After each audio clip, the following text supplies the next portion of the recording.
So the title said it all, যে don't throw away your old PC. So এই ভিডিওটা actually আমরা shoot করছিলাম অনেক আগে, আমাদের এটা থার্ড অথবা ফোর্থ ভিডিও হওয়ার কথা ছিল মোস্ট প্রবাবলি, কিন্তু আমরা তখন ভালো এডিটিং পারতাম না টু বি অনেস্ট, এবং সাথে ভিডিওটার কোয়ালিটিও খুব বেশি একটা ভালো লাগেনি আমাদের কাছে, লাইটিংয়ের কিছু হিসাব নিকাশ ছিল। সো দেই করে ওইটা দেওয়া হয়নি, দেখা গেছে ওই মানে অনেকগুলো ভিডিও আমরা আপলোড দিয়ে ফেলছি কিন্তু ওইটা এখন আপলোড দেওয়া হয়নি। সো এবার আমরা ভাবলাম যে ওকে দিয়ে দেখি কেমন হয়, কারণ মানে আমাদের কাছে পার্সোনালি ওই ভিডিওটার কনসেপ্টটা অনেক বেশি ইন্টারেস্টিং লাগছিল, যে আমাদের একটা অনেক পুরান একটা পিসি আছে, আমরা ওইটারে দেখি নতুন করে আবার লাইভ দিতে পারি নাকি, ওইটাকে নতুন করে আবার কতখানি ইউজেবল করে তুলতে পারি। সো ওইটা নিয়ে আমরা ভিডিওটা বানাইছি।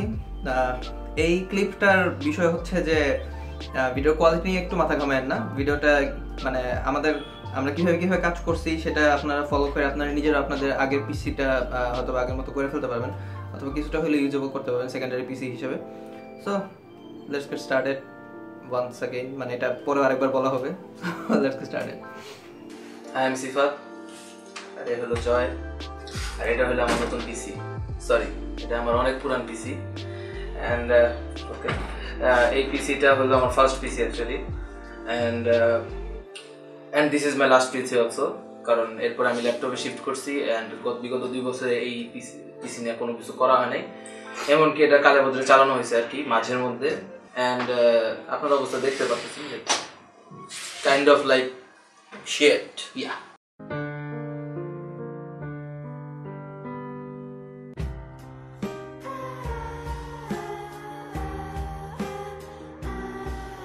Literally sheet.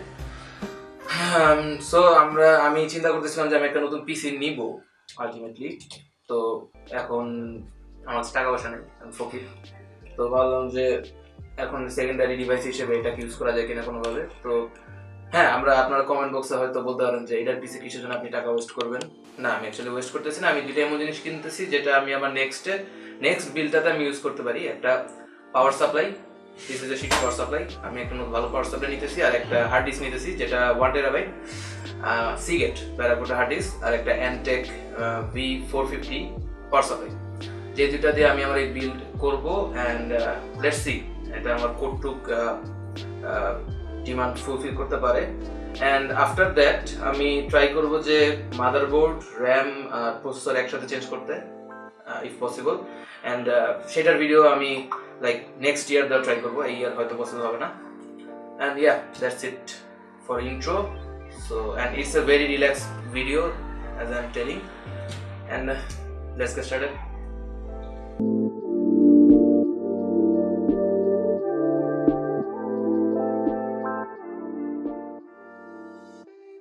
So let's talk about this PC. এটা মোটামুটি 2012 এর একটা পিসি, সিফাত জেএসসি পাস করার পরে সেই পিসি কিনছিল। সো এটার component like the list it can get, it's maybe a gigabyte G41 motherboard, সাথে একটা core 2 duo clock take 2.9 GHz এরকম আশপাশে, 4 gigs of RAM, a dot tech 200 এর পাওয়ার সাপ্লাই যেটা অ্যাকচুয়ালি এখন অলমোস্ট নষ্ট, আর এটা একটা হার্ড ড্রাইভ ছিল 500 গিগাবাইটের যেটা মোটামুটি মানে ক্র্যাশ করে গেছে।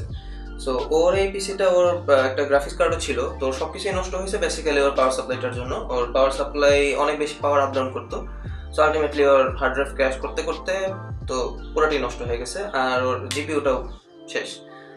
সো সেই জন্য আমরা আজকে এটারে রিভাইভ করার জন্য আজকে আমরা চুজ করছি হচ্ছে সিফাত মেনশনড যে আমাদের এনটেকের V450 এর পাওয়ার সাপ্লাই, আর সাথে হচ্ছে 1 টেরাবাইট সিগেট ব্যারাকুডা। সো যখন আপনি এরকম একটা পিসি বিল্ড করবেন, এরকম একটা সেকেন্ডারি মেশিন অথবা একটা ওল্ড মেশিন, সেই সব কেসে পারফরমেন্সের একটা বিশাল রোল প্লে করা হচ্ছে এই হার্ড ড্রাইভ। সো কখনোই সেকেন্ড হ্যান্ড নেবেন না এই টাইপ বিল্ডের কেস, কারণ এটার ভিতরে আপনার ওএসটা থাকবে, সাথে যত ফাইলটা যা কিছু রাখা সব কিছু এটার ভিতরে থাকবে। So try to take first hand, সেটা ক্যাপাসিটি কম হোক, কিন্তু the best one and the best possible এটা নেওয়ার চেষ্টা করবেন। সো আমরা সিগেট চুজ করছি, সিগেটটা নেওয়ার কারণ হচ্ছে আমরা এটা ইউজ করি, লাইক আমি নিজেই পার্সোনালি ইউজ করি, সো আমি এখনো কোনো প্রবলেম পাইনি। অনেকে যদিও বলে যে সিগেটের অনেক ক্র্যাশের সমস্যা আছে অথবা এরকম সামথিং, আমরা এখনো কোনো প্রবলেম পাইনি, so we are happy about it, so we took it. And Entech VP450 মাত্রই বললাম যে এই পিসিটা নষ্ট হওয়ার মেইন কারণই ছিল এটার পাওয়ার সাপ্লাই। সো একটা ভালো পাওয়ার সাপ্লাই আপনার সমস্ত কম্পোনেন্টের সাথেই কানেক্টেড থাকে। সো পাওয়ার সাপ্লাইটা ট্রাই করবেন যেটা ভালো একটা ব্র্যান্ডেড কোম্পানি থাকে, আর সাথে যেন এটা 80+ ব্রঞ্জ রেটেড হয়, মানে একটা rated power supply নেবেন। সো এটা Antec BB450, it has 85% power efficiency. So ও যেরকম ফিউচার আপগ্রেডেবিলিটির কথা বললো, ও হয়তো সামনে আপগ্রেড করবে, সো সেটার জন্য better. So let's unbox this things. সাপ্লাইয়ের বক্সে পাচ্ছি ফার্স্টে হলো একটা পাওয়ার কোড, যেটা দিয়ে আমরা পুরো পিসি পাওয়ার দিব অ্যাকচুয়ালি। অ্যান্ড এরপরে দেখা যাক আর কি আছে।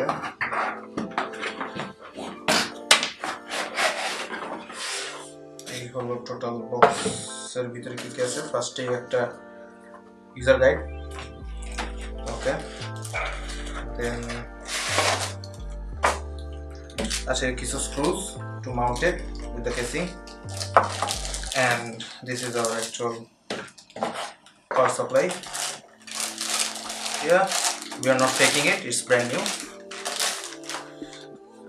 And yeah, that's it. It looks kind of good, that fan. Yeah, that's it for the unboxing করার মতো আর কিছু নাই, জাস্ট একটা হার্ড ড্রাইভ আছে যেটা আগে খুলে ফেলছি। Yeah, that's it.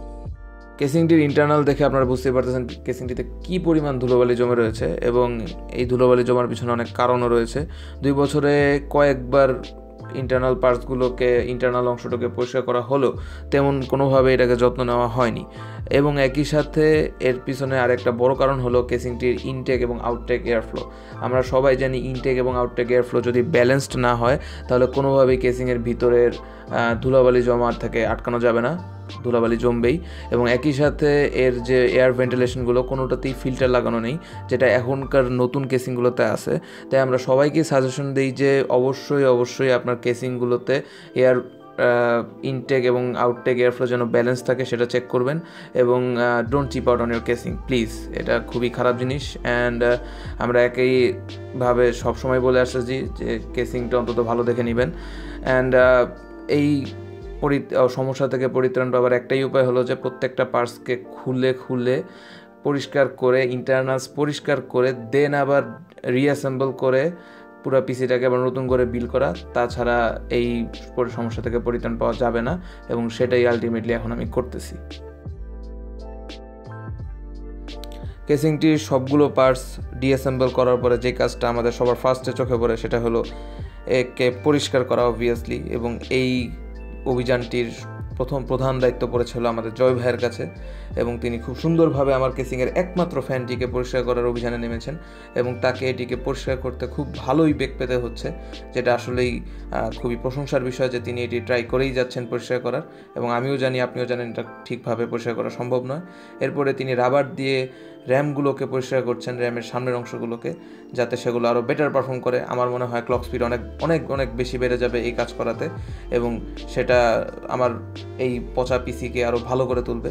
এবং একই সাথে তিনি মাদারবোর্ডের 1 মিলিমিটার পুরো ময়লাটাকে পরিষ্কার করার ট্রাই করতেছেন, এবং 15 মিনিট ধরে সেই ট্রাইটি তিনি করে যাচ্ছেন। এবং তারপরেও আমার মনে হয় না যে খুব একটা ময়লা দূর হয়েছে আমার এই পুরাতন মাদারবোর্ডের। এবং আবার তার প্রশংসা করতেই হয় তার এই কাজটি করার জন্যে। এবং এখন তিনি চাচ্ছেন হলো যে র্যামগুলোকে যেন আবার আগের জায়গায় লাগিয়ে দেওয়া যায়। এবং এই কাজ করার সাথে সাথে তার মাথায় ঘুরতেছে যেন নেক্সট কোন কাজটি করা যায়। এবং নেক্সট কাজটি আমার মনে হয় তিনি কেসিংটা থেকেই ধরবেন। এবং কেসিংটি হলো এই সকল ইন্টারনালসের মূল প্রবলেম। আমরা আগেই বলেছি কেসিং চেঞ্জ করুন, এবং আমি সেটা নিজেই করছি না, এটা আমার ব্যর্থতা, কারণ আমি গরিব। এবং একই সাথে কেসিংয়ের ফ্রন্ট সাইড খোলার পরে আপনারা বুঝতে পারতেছেন যে কী পরিমাণ ধুলো এখানে রয়েছে, এটা বলার বাইরে, হোয়াট দ্য হেল। আমি নিজেও খুবই টেনশিত বিষয়টা নিয়ে যে এত ধুলো কই থেকে আসলো। তবে জয়ের এই অক্লান্ত পরিশ্রম দেখে আমি আসলেই বিস্মিত এবং বিচলিত যে আমার এই কাজটা তার করতে হচ্ছে শুধুমাত্র ভিডিওর কল্যাণে। এবং একই সাথে তিনি কেসিংটাকে উল্টোভাবে লাগানোর চেষ্টা করেও বুঝতে পারতেছেন না যে কি হচ্ছে আসলে। তিনি তারপর আবার সোজা করে লাগিয়ে কেসিংটাকে লাগানোর চেষ্টা করতেছেন। খুবই দুঃখের বিষয় যে তাকে এইরকম সমস্যার মধ্যে দিয়ে যেতে হচ্ছে। এই হলো মোটামুটি আমাদের কেসিংয়ের পরিষ্কার করার পর্ব। এবং এরপরে তিনি ফাইনাল একটা ডলা দিচ্ছেন রিভিল করার আগে। একটি বিতর্কিত এবং সফল পরিষ্কার অভিযানের পর জয় মনোযোগ দিয়েছে হলো পিসিটিকে রিভিল করার জন্য। এবং ফার্স্টেই তিনি সিডি ড্রাইভটিকে তার সঠিক স্থানে বসিয়ে দিলেন, এবং কেসিংয়ের ফ্রন্টের আইও শিল্ডের সাথে কানেক্টরগুলো মাদারবোর্ডের সাথে কানেক্ট করলেন, যেটা খুবই প্রশংসনীয় বিষয় যে এই জিনিসগুলো তিনি খুব ধারাবাহিকভাবে করে যাচ্ছেন।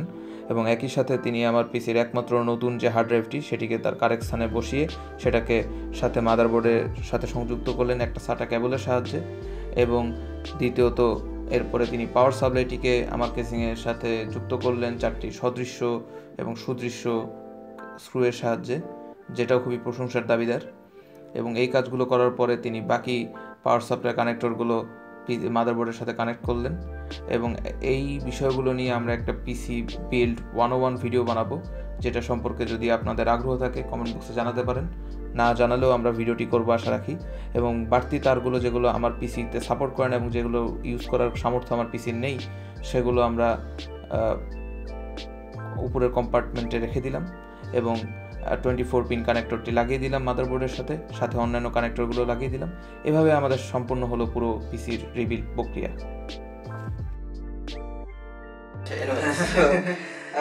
Let's see, we just connected the power cable, so let's see if it runs. So fingers crossed.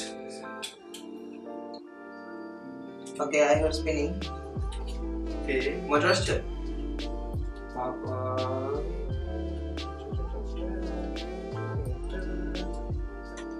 There we go. First try. Okay, so first try, we got our monitor. So this is up for getting the Windows running, and this is Porto Duo Seagate Barracuda 1 TB.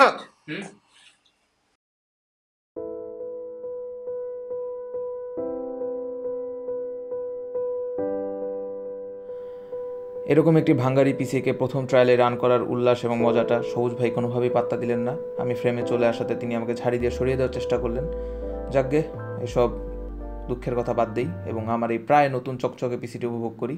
এটিতে Windows 7 দেওয়ার পর এটি এখন দৌড়চ্ছে, কারণ এটিতে Windows 10 or 8 দিলে এটা কখনোই দৌড়াবে না, এটা হাঁটতেও পারবে না মনে হয়। এবং এটিতে বিস্ময়করভাবে GTA San Andreas খুব সুন্দরভাবে চলতেছে, যেটা আমার কাছে খুবই একটা সুখের সংবাদ না হলেও আমার ছোটো ভাইয়ের কাছে এটা খুবই সুখের সংবাদ।